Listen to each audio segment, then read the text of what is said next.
The Surprising Fruit of Cultural Christianity by David Harris. Several months ago, I had the opportunity to visit friends and family who recently relocated to rural East Tennessee from New York City. The couple, I'll call them Tony and Susan, both in their 60s, are as quintessentially New York as it gets. They talk, sound, and act like New Yorkers. And as someone who was raised not more than 60 miles from New York City, being around them feels familiar and comfortable. I thought it was strange that they chose to move to a relatively remote part of Tennessee instead of a more suburban area of Knoxville or Nashville.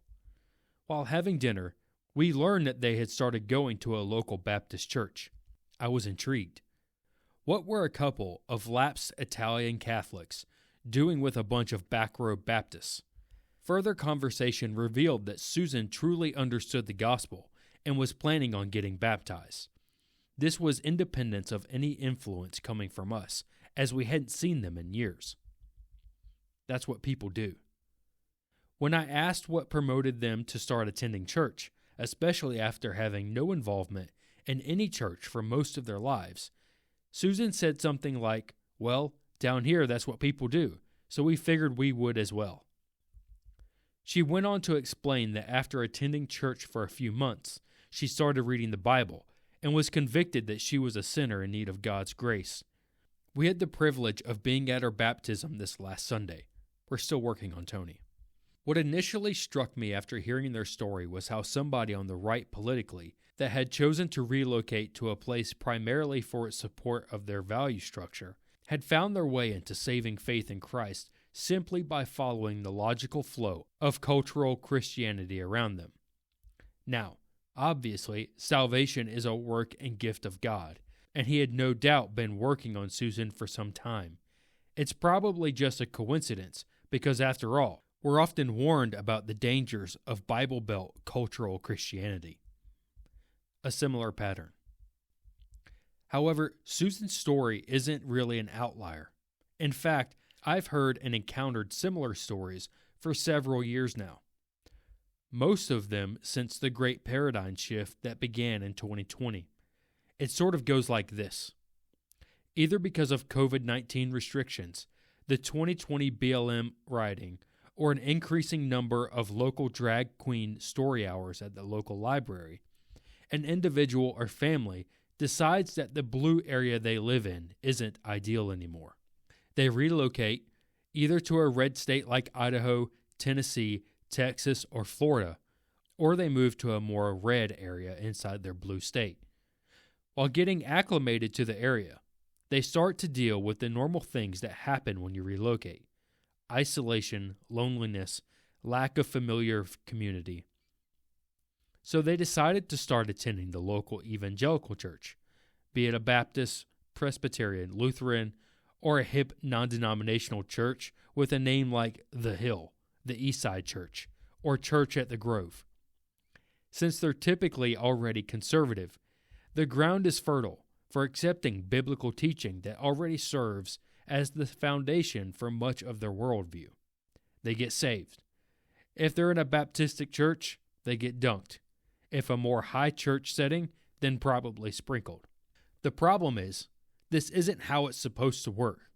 We're constantly reminded, often by the likes of Christianity Today and the Gospel Coalition, that the development of cultural Christianity is essentially the worst thing that can happen to true Christianity, because faith that's tied to the Republican Party is inauthentic, fake, and ultimately damning.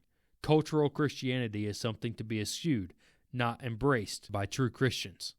In fact, it's increasingly thought that the less common and popular Christianity becomes, the more of an impact it will have. The irony of the vilification of Bible Belt Christianity is that it is routinely vilified by Christian leaders who live in the Bible Belt. Those who retain Bible Belt values and relocate to more culturally Christian areas, as I recently did, tend to be immensely grateful to live in places where biblical morality is more common.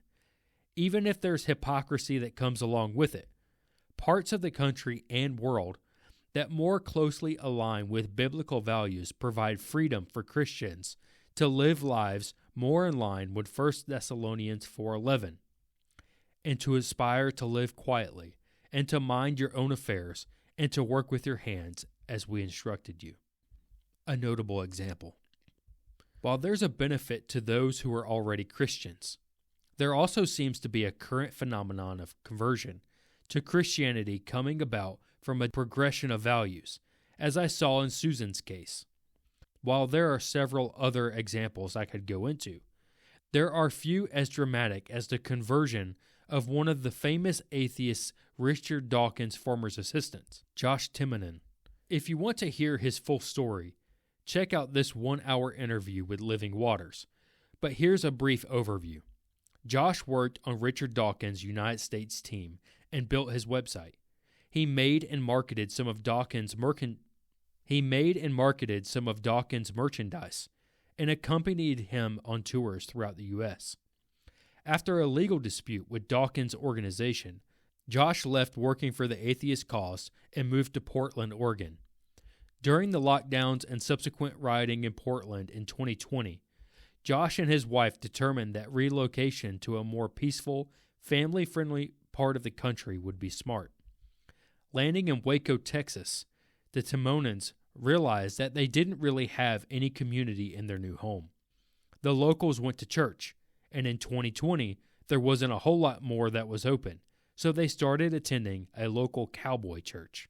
Over time, Josh and his wife both experienced a softening of their hearts by hearing the scriptures preached each week, and finally, both committed their lives to Christ. Not necessarily the spoiler of true faith. Obviously, being a conservative, family-focused, gun-owning republic doesn't save your soul. And if you die without trusting in Christ, then you're not any better off than the purple-haired vegan who lives in Amsterdam and still wears a surgical mask everywhere they go. Also, God saves people out of cultures and communities far from Christianity.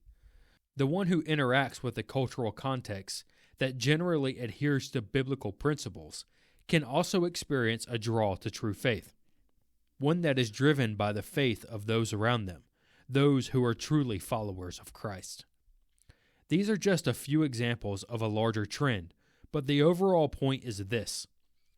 Bible Belt cultural Christianity isn't necessarily the, quote, spoiler of true faith that it's often made out to be.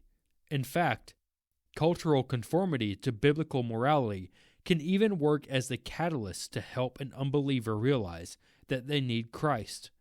Additionally, God is at work in our own day and age, bringing sinners to himself through many means, including the stark contrast of values between secular, progressive values and traditional biblical values. Growing up in the Northeast, I've often heard conversations about our part of the country as being, quote, hard soil when it comes to evangelism, outreach, and discipleship. In fact, many areas in the U.S. and the rest of the world are described in same terms. Amongst the hard soil, it's worth considering that those who share similar cultural, political, and social values might actually be, in many instances, softer soil.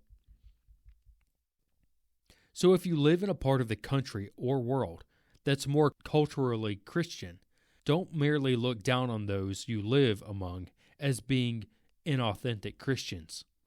That's your mission field, and the fields just might be ripe for harvest.